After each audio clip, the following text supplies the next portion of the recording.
మనకి అవకాశం కల్పించినటువంటి ఆయన కూడా ధన్యవాదాలండి. ఓట్ ఆఫ్ థ్యాంక్స్ మల్లికార్జున గారు చెప్తారు. మల్లికార్జున పక్కన సభకు నమస్కారం అండి. ఈరోజు టాస్క్ తరపున మన జొన్న మిత్రుల రామలింగేశ్వరరావు గారికి ఈ ఒక సభ జరపడం అనేది మాకు చాలా అదృష్టం. ఆయన గురించి అంటే నాకు ఎక్కువ తెలియదు యాక్చువల్గా. ఒకసారి మన ప్రసాద్ గారు ఫోన్ చేసి ఇలా జొన్న మిత్రుల రామలింగేశ్వరరావు గారు వస్తున్నారు, మనం టాస్క్ తరపున అక్కడ పెట్టాలన్నారు. సరే అని మేమంతా రాము జైపాల్ వీళ్ళంతా కలిసి సరే అని అనుకున్నాము. సో ఆయన గురించి ఎక్కువ చెప్పలేదు, కానీ ఆయన గురించి తెలిసింది అనేది నాకు 2 ముక్కలు చెప్తాను మీకు. ఆయన యాక్చువల్గా ఆయన పుట్టింది కృష్ణా లైన్ విజయవాడ పక్కన. నేను అటు సైడ్ కొల్లిపల్లిలో పుట్టాను, ఆయన ఇటు సైడ్ అయితే నేను అటు సైడ్. సో ఆయన చిన్నప్పటి నుంచి చాలా వేద పండితులతో తిరిగేవారని తెలిసింది నాకు. సో దాని ద్వారా ఆయనకి కొంచెం ఆల్రెడీ న్యాచురల్స్ది అలా బయటకు వచ్చి ఈరోజు కవిగా తెలుగు ప్రజలకు కవిగా ఉండి మనందరి మనం అందుకుంటున్నారు. అదేమిటంటే మీరు ఆయన తెలుగు సినిమాలు చాలా మీకు తెలిసే ఉంటుంది. భారతంలో అర్జునుడు కాడి నుంచి అది మిథునం వరకు. సో మనం భారతంలో అర్జునుడు మూవీ ఎలా వచ్చిందని ఒకసారి విన్నాను ఆయన గురించి.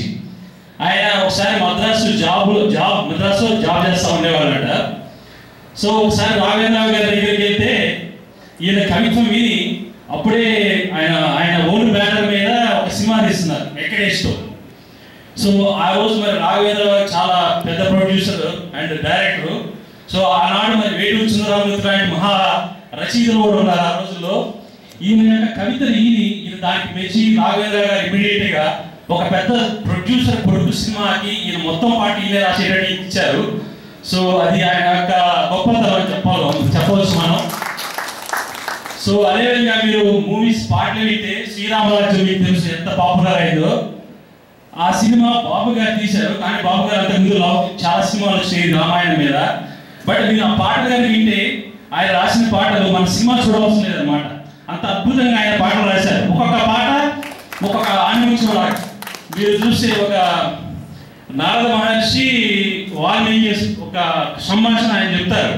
అంటే వాల్మీకి మహర్షి రామాయణం రాసే ముందు నారద మహర్షిని అడుగుతాడు, ఏమని, నేను భారత జనానికి ఒక మంచి ఉత్తమమైన మార్గం చెప్పాలి, ఉత్తమ పురుషుడి గురించి చెప్పాలి, అంటే మనిషి ఎలా ఉండాలి, లైఫ్లో ఎలా చెప్పాలని నారద మహర్షిని అడుగుతాడు, ఎవరున్నారు ఈ ప్రపంచంలో అని. అప్పుడు నారద మహర్షి సూర్యవంశం నుంచి మన రాముడు ఉన్నారని చెప్తారన్నమాట. ఆ యొక్క సంభాషణని మీరు చాగంటి కోటేశ్వర గారు 1 అవర్ వర్ణించారు దాన్ని. అదే మన ఈయన జొన్న మిత్రులు గారు ఒక 1 మినిట్లో 2 మినిట్స్లో టోటల్గా ఆ సాంగ్ రాసి మన తెలుగు ప్రేక్షకులకి చాలా అద్భుతంగా రాశారన్నమాట. సో అదేవిధంగా ఇంకొక పాట ఉంది, రాముడు రాజ్యం వెళ్తే ఎలా ఉంటుంది, రాముడు రాజ్యం వస్తే మన ప్రజలు ఎలా ఉంటారని ఒక సాంగ్ మీరు వినే ఉంటారు. అది చాలా పాపులర్ అయింది. అది శ్రేయా ఘోషల్ అదే పాడారు. తర్వాత సీతా సీమంతం గురించి ఎలా వర్ణించారు మీ పాట వింటే మీరు ఆ సీమంతం ఒక అటెండ్ అయిన అంటున్నారు అన్నమాట, అలా రాశారు ఆయన పాట. సో ఇలాంటి అద్భుతాలు చాలా ఆయన తర్వాత తెలిసి నాకు. సో ఇలాంటి కవిని మనం సన్మానించడం అనేది మన అదృష్టం. అదేవిధంగా ఆయన పోరాట స్ఫూర్తి కూడా మీరు గమనించినట్టయితే మీరు అప్పుడు ఒకసారి ట్యాంక్ బండి మీద తెలుగు కవులు గురించి తెలుగు కవులు విగ్రహాలు పడిపోయారు. ఆ రోజు ఈయన తెలుగు పరిశ్రమకి ఒక్కరే ముందుకు వచ్చి దాన్ని ఖండించారనమాట. అది చాలా ఆయన పోరాట స్ఫూర్తికి నిదర్శనం. అదేవిధంగా వేద పండితుల భార్య సినిమాలు అవమానించారని ఆయన ముందుకు వచ్చి దాని గురించి చాలా ఇదిగా మాట్లాడారు ఇవన్నీ. సో అలాంటి కవిని మనం ఈరోజు టాస్క్ తరపున మనం సన్మానించడం, మనం ఇక్కడ తీసుకొచ్చి తెలుగు ప్రజలకి తెలుగు గురించి చెప్పడం అనేది మేము చాలా అదృష్టంగా భావిస్తూ మీరంతా వచ్చి సభకి వచ్చే జయప్రదం చేసినందుకు మీ అందరికీ థ్యాంక్స్ అండి. Thank you.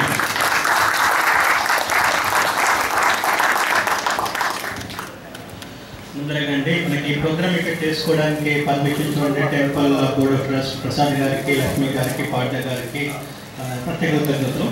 అదేవిధంగా ఈ ప్రోగ్రామ్ ఇక్కడ చేద్దామని అనగానే మన టాస్క్ టీం నుండి ప్రసాద్ రాణి గారు ఒప్పుకొని, ఏదైనా దీపాలు మళ్ళీ కూడా మా టీం అంతా కూడా ఇక్కడ ప్రోగ్రామ్ చేద్దాము, అద్భుతంగా ఉంటుంది లొకేషన్ అంతా కూడా, మనం అందరం చేద్దామని ఏర్పాటు చేసినందుకు మీరందరూ వచ్చినందుకు కూడా మీకు అందరికీ కృతజ్ఞతలు అండి. ఈ విధంగా ఈ రోజున జొన్నమిత్రుల గారికి ఒక చిన్న మెమో ఉంటుంది. వికట కవి, వినూత్న కవి, విలక్షణ కవి, సరస్సులు, సహృదయులు, సరస్వతి పుత్రులు శ్రీ జొన్నమిత్రుల రామలింగేశ్వర గారికి ఆహా, ఓహో, ఈనాటి సరదా సాయంత్రపు సాహితీ సదస్సులో వారి చతుర సంభాషణలతో మమ్మల్ని అలరించినందుకు కృతజ్ఞతాభివందనలతో సవినయంగా సమర్పిస్తున్న జ్ఞాపిక టెక్నికల్ ఫోరం తెలుగు సంఘం తరఫున ఈ జ్ఞాపిక.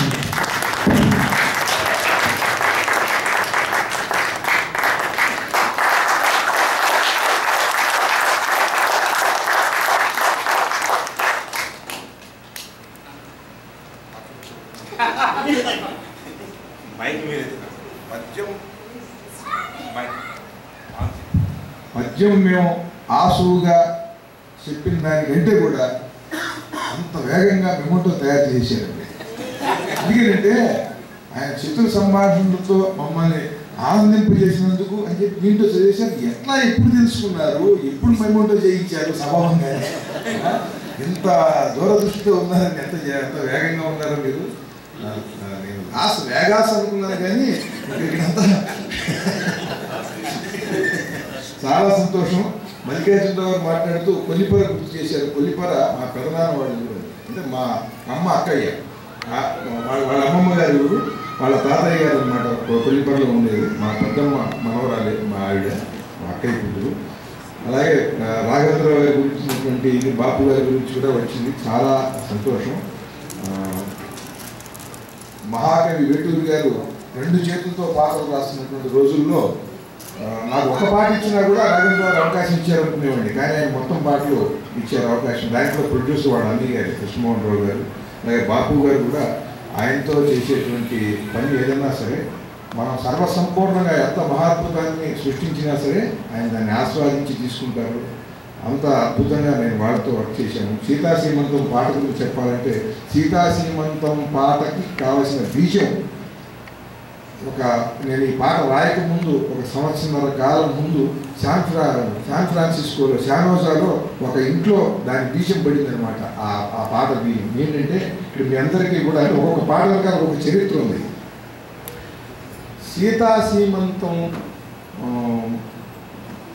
ఇక్కడ నేను ఒక ఇంటికి వెళ్ళినప్పుడు ఇలా ఒక గెట్ టుగెదర్ ఏర్పాటు చేశారు. రావు తల్లాప్రగడ్ గారని శానోజాలో చేస్తే అక్కడ ఒక అమ్మాయిని అడిగి తీసుకొచ్చారు. అంటే పెళ్ళైన అమ్మాయి 5 ఏళ్ళు ఉంది.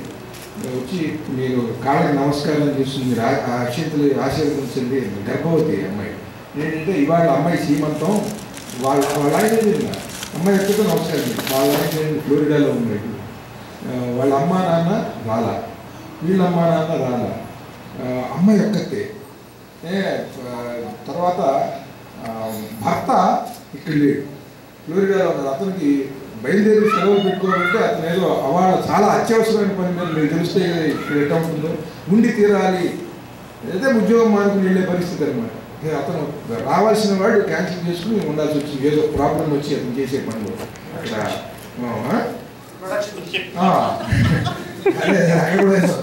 అంటే ఈ అమ్మాయి ఒక్కటండి.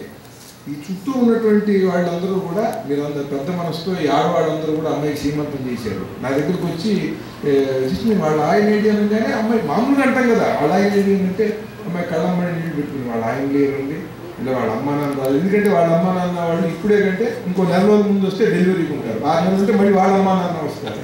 ఇలా మీకు తెలియదు కదా. ఇక్కడ ఈ పరిస్థితి అంతా చూసి నా మనస్సులో చాలా బాధ కలిగింది అన్నమాట. చాలా బాధ కలిగి, అంటే ఎందుకుండా సీతారాములు ఉన్నారని వాళ్ళు సాక్షిగా చెప్తున్నారు. అంత ఎక్కడ కూడా దీంట్లో ఒక పరమాణుతో కూడా అచ్చియట్లేదు. చాలా బాధ కలిగి, ఎంత దారుణమైనటువంటి సన్నివేశం ఇది, ఇట్లా ఎంత బాధాకరమైన సన్నివేశం ఇది నేను అనుకునేవాడిని. నాకు లవకుశ మళ్ళీ వీళ్ళు శ్రీరామరాజ్యంగా తీస్తూ ఇలా సినిమా తీయాలి అని చెప్పి దీంట్లో ఈ సిచ్యువేషన్ నాకు ఇచ్చారు. అంటే నేనేం చేశానంటే సీతని పంపించినప్పుడు అక్కడ కౌసల్య సుమిత్ర వాళ్ళు ఉంటారు కదండి, వాళ్ళు పెద్దవాళ్ళు. సీత కనుక ఇక్కడ ఉన్నట్టయితే ఇప్పుడు 7వ నెల మనం సీమంతం చేయాల్సి ఉంటుంది, వాళ్ళు బాధపడతారు కదా. ఇప్పుడేమో అక్కడ ఎలా ఉందో ఏమిటో సీమంతం చేసేవాళ్ళు, ఇక్కడ రాజాంతపురం అంతా కళకళలాడేది అని వాళ్ళు అనుకుంటూ ఉంటారు.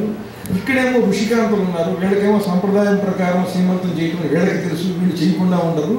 అలా వాళ్ళు బాధపడుతూ ఈమె ఇలా ఉంటూ ఇక్కడ ఈ సీమంతం పాట పెడితే బాగుంటుందండి, ఇలా శాంతిజోలో ఇలా జరిగింది అండి నేను రమణ గారికి చెప్తే అదే బాగుందండి అని అలా పెట్టారండి. అంటే మనం అది వాళ్ళ గొప్పతనం, ఇక్కడ నా గొప్పతనం అని చెప్పట్లేదు. ఎందుకంటే మనం ఏదైనా సలహా ఇస్తే ఎవరైనా తీసుకున్నారంటే నేను తీసుకున్న వాడు గొప్పతనం అంటారు. ఎందుకంటే మనం ఎన్నో సలహాలు ఇస్తే తీసుకోలేదు అనుకోండి, అబ్బో నేను మంచి సలహా చెప్పాను నేను తీసుకోలేదని అనుకుంటాం. ఎందుకంటే తీసుకున్నారంటే వాళ్ళ గొప్పతనమే.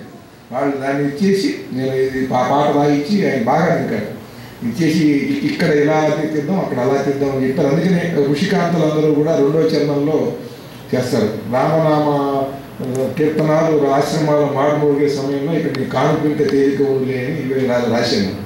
దీనికి ఈ దేశ విదేశాలు తిరగటం అనేది ఎంత దోహదం అవుతుందంటే ఒక కవికి కూడా ఊహించి రాయడంతో పాటు ప్రజా జీవనంలో ఉండి వాళ్ళ అనుభూతులు వాళ్ళ బాధలు కూడా దాన్ని తెలుసుకున్నటువంటి కవికి ఇంకా గొప్పవి సృష్టించే అవకాశం సందర్భానుగుణంగా వస్తుంది.